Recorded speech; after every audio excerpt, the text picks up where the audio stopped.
CBK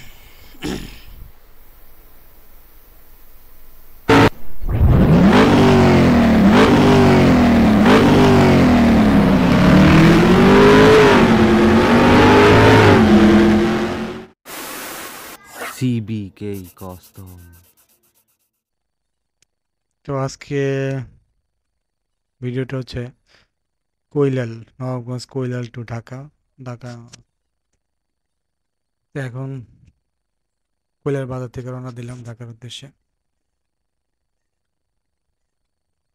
গ্রাম তো গ্রামের ঢাকার কাছে ছিল অনেকটা গ্রাম। তো এইখানে পরিবেশটা ভালোই। আর আজকের দিনটা ছিল রৌদ্রোজ্জ্বল আর কি, খুব সুন্দর দিন। তো এখন ঢাকার দিকে যাচ্ছি। তো এই যে জার্নিটা আসলে ভালোই। তো কোনো জায়গায় গেলে পরে দু একদিন না থাকলে বা দু একদিন বা বেশি দিন না থাকলে ওই এলাকা সম্পর্কে ভালো জানা যায় না, বা ঘোরাঘুরি করা যায় না, বা ওই এলাকার যে ভালো প্লেসগুলো আছে ওইখানে যাওয়া যায় না। আসলে যারা যারা ঢাকায় থাকে তারা সবাই আসলে ঢাকায় থাকে বলতে যারা ঢাকায় বড় হয়েছে ছোটবেলা থেকে, তাদের জন্য ঢাকার বাইরে যাওয়াটা খুবই দরকার এবং খুবই ভালো। তাদের সবারই ভালো লাগে। আমার তো বেশি ভালো লাগে, আর আমার তো ঘোরাঘুরি করতে ভালো লাগে। আসলে ঘোরাঘুরি তো সবার করতেই ভালো লাগে। তো কার না ভালো লাগে ঘোরাঘুরি, কিন্তু ঘোরাঘুরি করতে সময় প্রয়োজন, ইচ্ছা প্রয়োজন, তারপর আমার টাকা পয়সার দরকার নেই। আজকাল তো টাকা ছাড়া কোনো কিছুই হয় না। যাই হোক, এখন যাচ্ছি। আমার এই ট্যুরটা বেশি দূর না, বেশি আপনার ঢাকা থেকে কৈলার দূরত্ব 35 কিলোমিটার মতো। তো 35 কিলোমিটার যেতে আপনার কতক্ষণ লাগে কথা, 1 ঘন্টা সর্বোচ্চ। কিন্তু এখানে আমার 1.5 ঘন্টা 2 ঘন্টা, অনেক সময় 3 ঘন্টা লেগে যায়, কারণ জানা যাওয়াটা কারণ নিয়ে আসি আপনার ওই বসিলা ব্রিজে। এখানে এখানে জার্নিটা একটু শর্ট হয়। আর এখানে মানে নামগঞ্জ দুইভাবে আসা যায়, একটা হচ্ছে পাড়াগ্রাম দিয়ে, আর একটা রোড আছে আপনার ওই বসিলা ব্রিজ পার হয়ে একটু সামনে গিয়ে একটা বাম দিকে একটা রোড আছে, ওটা আপনার আবার রোহিতপুর উঠে গিয়ে। তো রোহিতপুর উঠে এখান থেকে কৈলাল আসা শর্ট আছে, মানে শর্টকাটে যাওয়া যায়। আবার যদি কুমোরগঞ্জ আসতে হয় তাহলে একটু আবার 15-20 মিনিট সময় বেশি লাগে। ওই ধলেশ্বরী ব্রিজ আসলে এটা, ওটা লোকালি বলে, এই মুহূর্তে মনে পড়তেছে না। ওই ব্রিজ দিয়ে আমি যাই আর কি, ডান দিক দিয়ে গ্রামের ভিতর দিয়ে আর কি, মেইন রাস্তা না দিয়ে গ্রামের ভিতরটা যাই, মোটামুটি শর্টকাট হয়। আর রাস্তা ভালো, রাস্তা মোটামুটি ভালোই আছে। গ্রামের রাস্তা তো যাচ্ছি, তো ওটা তো একটু শর্টকাট থাকে, একটু সরু থাকে। বাট আপনার ওই যদি আপনি মেন রোডসে যাই, যে রোহিতপুর দিয়ে সরাসরি কুমারগঞ্জ হয়ে আসে, কুমারগঞ্জ নওয়াজ পর্যন্ত অনেক বড় রাস্তা এবং রাস্তা ভালো। আর এইখানে আপনার বাংলাদেশ সব জায়গায় তো আপনি সিএনজি অটো, বিশেষ করে অটো, এদের তো ভাই বোনেরা লাইসেন্স পায় থাকে। আর সিএনজি এলাকা যে খারাপ, সিএনজি তো আর বেশি ডেঞ্জার। এরা তো টানে টানে থামতে জানে।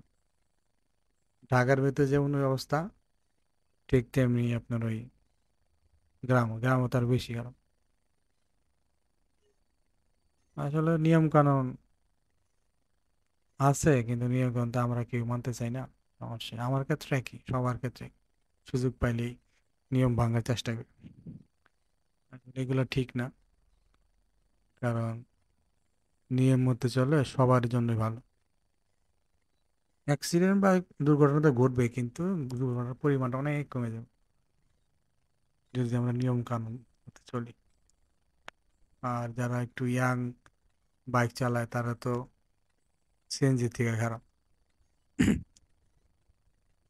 চলো একই অবস্থা, গ্রামে তো আরো বেশি, রাস্তাঘাট মোটামুটি ফাঁকা থাকলে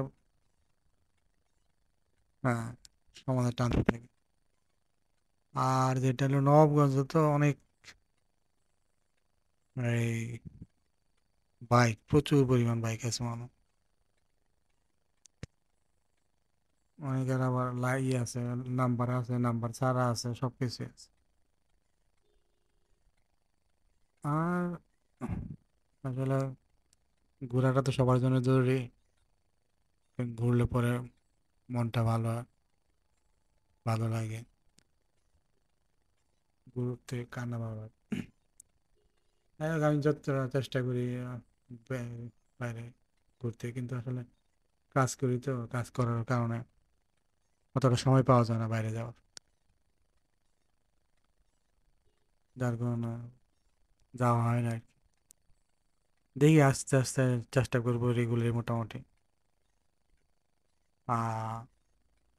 বাইরে বের হওয়ার, তারপর ভিডিও করা ঠিক মতো, অডিও ভিডিও ইউটিউবে আপলোড করা চেষ্টা আসলে আছে। আসলে সব কিছু তো সময় মতো হয় না। আর আমরা যে জেনারেশন, তখন তার তো অত ইউটিউবের এত হয় না, এত আপডেট হয় না এখন যেরকম চলতেছে। আমাদের ওই ইয়াং জেনারেশন, ইয়াং বয়সী যেগুলো থাকতো হয়তো বা আমরা কিছু করতে পারতাম, আরও কিছু। তাছাড়া এখন আবার সব জায়গাতে এখন যাওয়া যায় না, কারণ এখন যে রাস্তাঘাট হয়েছে তখন এত রাস্তাঘাট তো ছিল না। কারণ এখানে যে 8 বছর হইলো আসি, 8 বছরে এই 1 বছর 2 বছর হইলো রাস্তাঘাট ঠিক মতো হয়েছে। এর আগে রাস্তা এত ভালো ছিল না, আসা যাইতো। কারণ এখন যে 2-3 ভাবে আসা যায়, আগে একভাবে আসা যাইতো, কিন্তু রাস্তার অবস্থা খুবই খারাপ, রাস্তা নাই বললেই চলে। কিন্তু এখন তো মোটামুটি সব দিক দিয়ে রাস্তা, মানে সব দিকে তো তিন তিন দিক দিয়ে যাওয়া, 3-4 দিক দিয়ে যাওয়া যায়। অনেক রাস্তাঘাট অনেক ডেভেলপ হয়েছে বাংলাদেশে, এটা করতেই হবে। আর এই যে দেখতেছেন অটো, ইয়ারসি, ব্যাটারি রিক্সা, এগুলোর খুবই ডেঞ্জারাস জিনিস, যে কোনো সময় যে কোনো দিকে চলে যায়। আসলে এগুলো বাদ দিয়ে, আমার মনে হয় এগুলো বাদ দিয়ে যে অটো আছে, ব্যাটারি যেগুলো অটোমোবাইল, ওগুলা মানে ইন্ডিয়ান সিস্টেম, ইন্ডিয়া ইন্ডিয়া যেটাতে, কলকাতা যেটাতে, ইন্ডিয়া মানে বিশেষ করে কলকাতা যেটা দেখা যায় অটো আর কি। অটো 5 জন নেয় ওই এলাকা ভিত্তিক বা আরেক একটা এলাকায়, এক এলাকাতে আরেক এলাকাতে, ওরকম সিস্টেম হওয়া জরুরি দরকার। আহ, তাহলে তো একটু হয়, মানে এই ব্যাটারির কমতো। যাই হোক, আশা করি আস্তে আস্তে হবে আর কি, সবই হবে আর কি, সময় মতো হবে। আরো 10-15-20 বছর লাগতে পারে। আর আরেকটা হচ্ছে যে দেখুন তো, দেশের অবস্থা বেশি একটা ভালো না, আইন শৃঙ্খলা তো খুবই খারাপ। রাত্রেবেলা বেরোনো, কোথাও যাওয়া বা ব্যাক করা, এটা একটা পুরা রিস্ক। তো আশা করি সবকিছু ঠিক হবে, একটু সময় প্রয়োজন আর কি। অন্তত পক্ষে দেশের আইন শৃঙ্খলা পরিস্থিতি যাতে ভালো হয়, সেটা আসলে সবারই এখন সবার জন্য ভালো এবং খুব জরুরিও। যাই হোক, এখন এই যে হাতিরঝিল ঢুকতেছে, তেজগাঁ দিয়ে আপনার ঢুকছি, তেজগাঁ দিয়ে